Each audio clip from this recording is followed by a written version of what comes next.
Maldição do pecado versus a maldição da lei.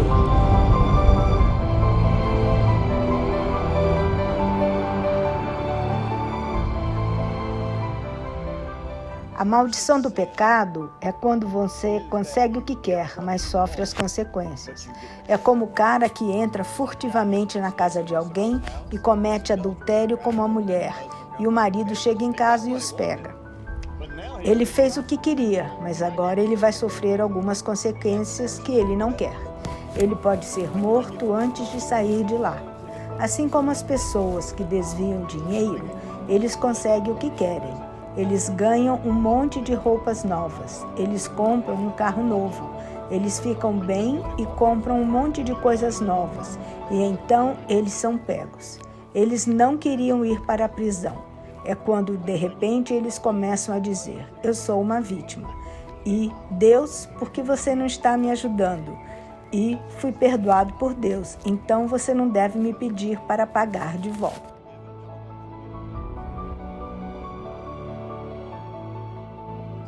Há uma diferença entre a maldição da lei e a maldição do pecado. Algumas pessoas estão dizendo: eu fui liberto da maldição da lei, então nada de ruim deveria estar acontecendo e as coisas não deveriam estar dando errado para mim. Ah, você está enganado. Não é Deus que está fazendo isso, mas Ele nos avisa de todas as consequências. Deus diz: Caim, o pecado está agachado à sua porta. Esse agachado é o conceito de um leão que está pronto para atacar. Essa situação onde diz que está agachado é muito interessante para mim. Quando o pecado está se agachando, então a maioria das pessoas pensa que é o diabo. Mas não, isso é apenas o fruto do pecado. Essa palavra agachado é resh, bet, ein. Essa é a raiz da palavra. Paulo adverte que há um arrependimento que se baseia na tristeza piedosa, mas também há um arrependimento do mundo que opera para a morte. O arrependimento do mundo pode levar você a se arrepender da palavra de Deus. Em outras palavras, você muda de ideia sobre Deus. Portanto, resh é a letra hebraica para arrependimento. Cada palavra e letra hebraica tem um lado claro e um lado escuro.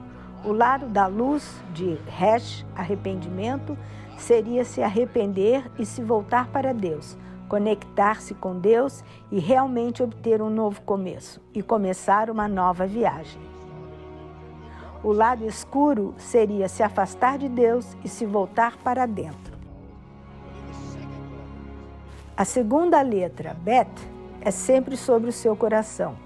Nós sabemos que este estar à porta é algo que está lá para trazer um efeito que faz com que você leve sua mente para longe de Deus. Geralmente vão ser as circunstâncias e as consequências que virão e você culpará Deus pelas consequências. E quando você fizer isso, terá esse efeito em seu coração. Agora, tenha em mente que, quando você olhar para todas as capacidades do coração, realmente ficará claro porque o coração envolve conhecimento, sabedoria, amor, fé. No Novo Testamento, muitas vezes, quando você vê a palavra compreensão, no grego refere-se a cardio, é falar do coração. Nossa capacidade de compreender está no coração, não na mente. Você pode calcular na mente, mas você chega a uma compreensão desses cálculos com base no que está em seu coração. Então você está dizendo que há um tigre agachado lá e que, quando ele saltar, mudará sua opinião sobre Deus. Isso vai afetar a capacidade do seu coração de ter fé, de ter amor e até de compreender. Mas aqui é onde tudo se junta. A última letra é o Ain. E parece uma cursiva Y com 2 pequenos pontos no topo, que representam os olhos. Essa é a imagem que representa a percepção. Quando você fizer isso, você mudará de ideia sobre Deus, e isso afetará a sua capacidade de confiar em Deus. Isso vai afetar sua habilidade de andar em amor e ter relacionamentos. Isso afetará a sua compreensão para que agora você veja tudo ao seu redor de forma diferente. O pecado jaz à porta. A palavra jaz significa agachar-se. E nesta palavra em particular, a primeira letra é Shet. E o lado positivo ou leve dessa letra é um novo começo. Representa o homem unindo-se a Deus, vivendo e permanecendo na presença de Deus. O lado escuro disso é praticamente o oposto. Haverá um novo começo, mas será um novo começo de destruição, uma abertura desta porta para o medo. A letra Shet também é sobre entrar em estado de arrogância, grosseria, agressividade e também no vício da novidade. Esse vício em novidades é o resultado de uma pessoa que não consegue ficar contente. Ela nunca fica satisfeita. Agora, lembre-se de uma das coisas que Deus disse que aconteceria. O que aconteceu a Caim foi que ele sempre seria um errante. Muitas vezes nós olhamos para coisas assim e dizemos: veja que Deus está pronunciando essa maldição sobre ele. Não neste caso, mas Deus está dizendo a ele e avisando-o das consequências de assumir essas ações. Mesmo que ele realmente tenha começado a construir uma cidade, ele nunca a finalizou. Ele nunca conseguiu se acalmar. Ele sempre foi movido por esse medo, por essa paranoia, enquanto sempre procurava por algo novo, como um viciado em drogas faz quando está procurando por algo que o fizesse se sentir como antes. A próxima letra é Tet, que no lado da luz representa bondade, harmonia com Deus, luz divina, todas essas coisas realmente positivas.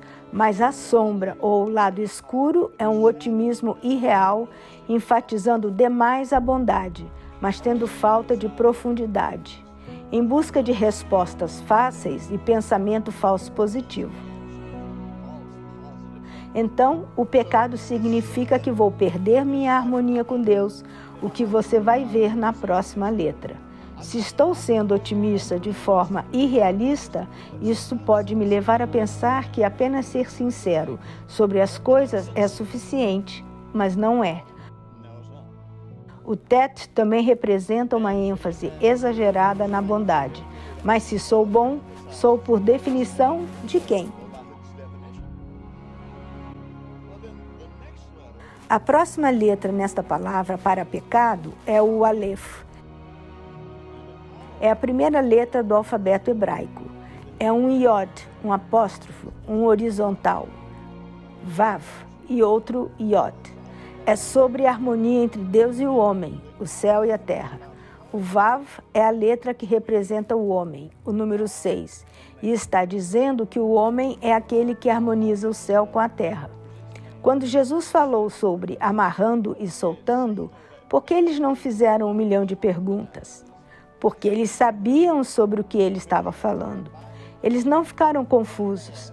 Eles sabiam da própria letra hebraica e das palavras hebraicas que era responsabilidade do homem estabelecer a vontade de Deus aqui na terra.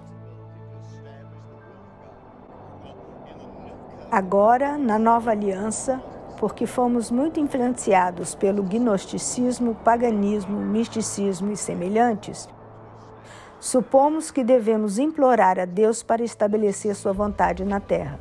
Então, o pecado vem em sua percepção mudada, tudo mudou. Número 1. Agora ele não pode mais ter harmonia com Deus e, em segundo lugar, o que ele estará estabelecendo na terra agora não será o paraíso, será o inferno. Basta voltar e olhar para a Escritura. A maneira como você sempre consegue a interpretação correta da Escritura é sempre comparar Escritura com Escritura. Se você tem um conflito, então é melhor entender o que você está perdendo se você pensa que há uma contradição.